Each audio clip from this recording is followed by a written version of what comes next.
bahas olahraga, lifestyle, gaya hidup, wisata,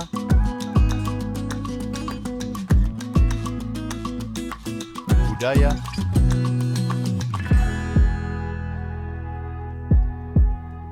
politik dan hukum akan dibahas seru bersama host kece dari Odeng dan co-host tercantik Rida dalam program Pagi Seru Sultan TV. Assalamualaikum warahmatullahi wabarakatuh. Halo pemirsa setia Sultan TV dimanapun Anda berada. Selamat pagi, apa kabarnya nih? Semoga selalu dalam keadaan sehat dan bahagia. Hari ini saya dari Odeng dan juga rekan saya Laudlo Rida kembali menjumpai Anda dalam Pagi Seru edisi hari Rabu 12 Juni 2024. 12 atau 11 sih aku lupa. Coba kita lihat. 12 benar. Kadang tuh emang gara-gara semangat kerja kita itu emang kadang suka lupa sama namanya tanggal ya. Kecuali tanggal 1.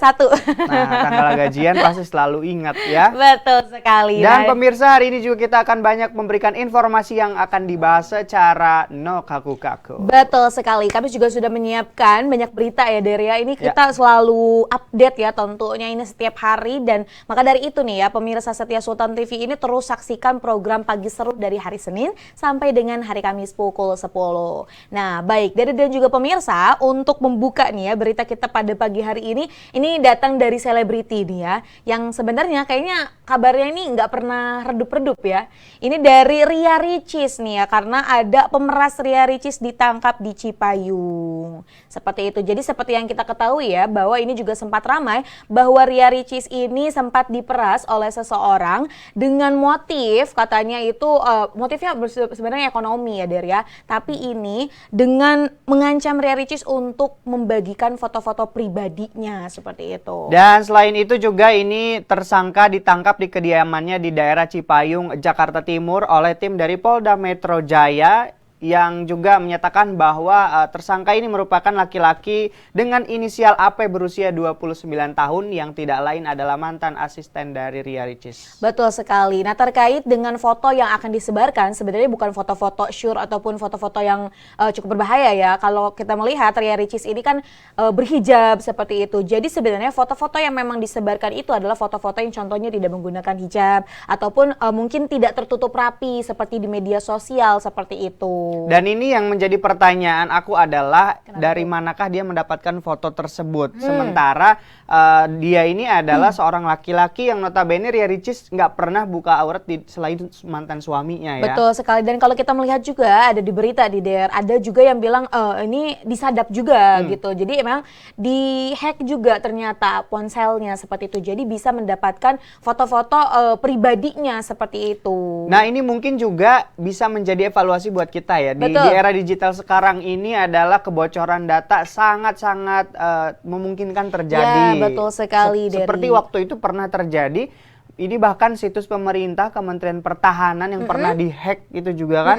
Ingat banget gak tuh? Betul, itu sempat ramai juga gitu kan. Segitu tuh ibaratnya pengamanannya sungguh ketat ya. Iya. Tapi masih aja bisa dibobol seperti itu. Jadi memang kita harus super duper memfilter apa-apa yang harus kita unggah ke media sosial ataupun ke akun-akun digital kita. Karena hacker sekarang tuh semakin canggih ya. Baru-baru ini juga akun organisasi aku kena hack. Wah. Baru-baru ini sekitar 3 hari yang lalu. Jadi akhirnya aku bikin akun baru.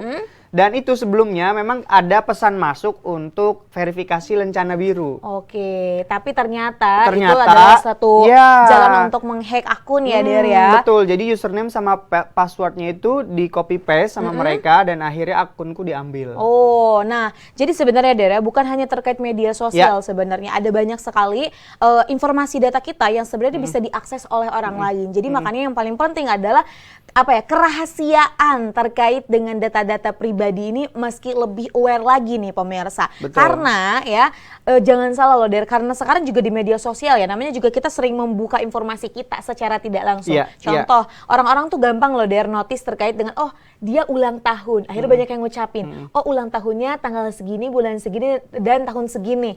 Akhirnya kadang kan orang tuh membuat satu sandi dan yang lain-lain itu menggunakan tanggal lahir ya, ataupun data-data pribadi yang seperti itu. Sampai ada orang-orang yang memang berniat jahat mah ya udah tahu gitu kan. Gampang nih nih orangnya sandi-sandinya tuh mudah ketebak. Jadi seperti ini pemirsa. Dan aku juga sempat kejadian juga kan Der, makanya juga akun-akunku juga sempat dikasih tahu bahwa sama orang-orang jangan menggunakan sandi ataupun data-data menyebarkan informasi pribadi itu secara leluasa seperti itu. Ya, berikutnya pemirsa dan juga Rida, kali ini ada informasi ya mengenai seorang dokter yang mempercayai adanya santet setelah mengoperasi pasiennya nih. Nah, betul banget. Ini sebenarnya nama dokternya tuh Dokter Sagiran. Ini datang dari pasiennya, ini Bu Suparwati yang merupakan istri dari dosen Fakultas Ilmu Tarbiyah dan Keguruan UIN Sunan Kalijaga Yogyakarta.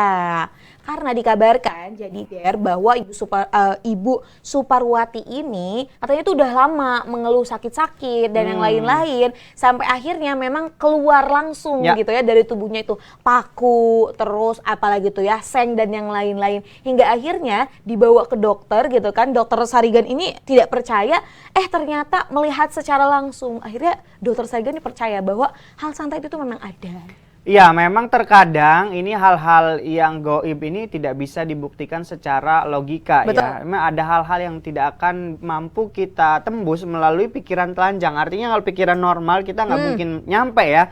Harus ada kepercayaan tertentu untuk meyakini suatu hal yang di luar logika. Logikanya masuk lewat mana? Kalau dia makan mungkin itu kan dia. Kalau dia nelen paku ya udah meninggoy dong. Seperti itu. Bahkan kalau misal ada dari ceritanya keluar dari telapak kaki katanya. Itu gimana gitu. Apa invisible gitu ya. Pori-pori kita kan mini banget gitu kan. Untuk keluar keringet aja sulit. Apalagi keluar paku dan yang benda-benda tajam lainnya. Kalau kamu sendiri percaya nggak sih dengan adanya santet? Kalau aku sendiri ya, santet itu kan merupakan hal gaib dan tentunya aku percaya ya Der ya, karena di dunia ini kan kita tuh saling berdampingan seperti itu dan terlebih lagi kalau semisal aku sendiri mungkin pernah melihat yang seperti itu ya, tapi nggak yang separah itu gitu. Awalnya memang kalau semisal secara rasional ya kayak apaan sih itu tuh nggak mungkin, apa sih itu dibuat-buat. Tapi kalau semisal mungkin ini juga sama kayak Dokter Sarigan, ketika berhadapan langsung kita tuh pertama kayak speechless dulu, tapi kayak oh iya benar ternyata terjadi seperti itu. Kalau kamu sendiri Der? Ya kalau aku pribadi percaya sih, soalnya almarhum kakek itu kabarnya dulu ada orang yang nggak suka terus mengirimkan penyakit gitu ya. Karena nggak sakit nggak apa tiba-tiba muntah darah dan nggak pernah ada riwayat sakit apapun ya. Ya ini walaupun aku belum pernah ketemu langsung dan melihat karena waktu itu orang tuaku juga masih kecil. Jadi apalagi aku belum ada dong. Iya, belum di program ya. Iya, jadi memang kalau yang Rida bilang tadi kita berdampingan betul ya. Kalau menurut kepercayaan agama Islam juga kan kita ada di Al-Quran bahwa ada beberapa hal itu memang bentuknya adalah gaib dan kita harus percaya itu. Betul banget. Dan kalau kita melihat juga ya dari ini kan jadi satu hal yang sebenarnya bukan hal yang luar biasa ataupun hal-hal yang biasa luar biasa dalam Indonesia ya, khususnya di masyarakat kita. Memang hal-hal seperti ini udah lumrah gitu terjadi. Tapi ya Der ya, bicara tentang santet, aku tuh kadang suka nggak habis pikir sama pengirimnya. Sedendam apa sih sampai mau menyakiti orang seperti itu? Padahal kan kalau misalnya kita melihat ya, bersekutu dengan setan saja itu udah bisa memberikan dampak yang merugikan sekali nanti di hereafter ataupun nanti di akhiratnya nih. Apalagi nih kalau semisal kenapa sih cuman gara-gara dendam sedikit aja gitu padahal.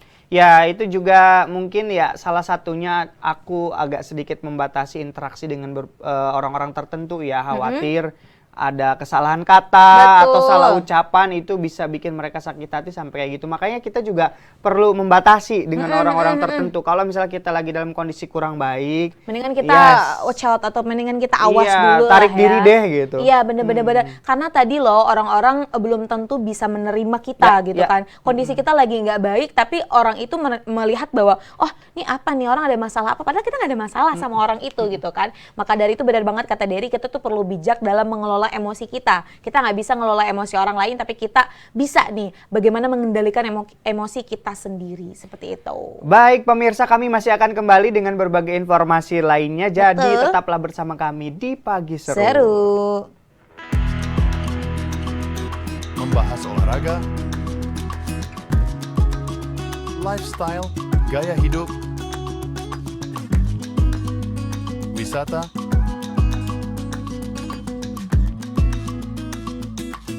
budaya,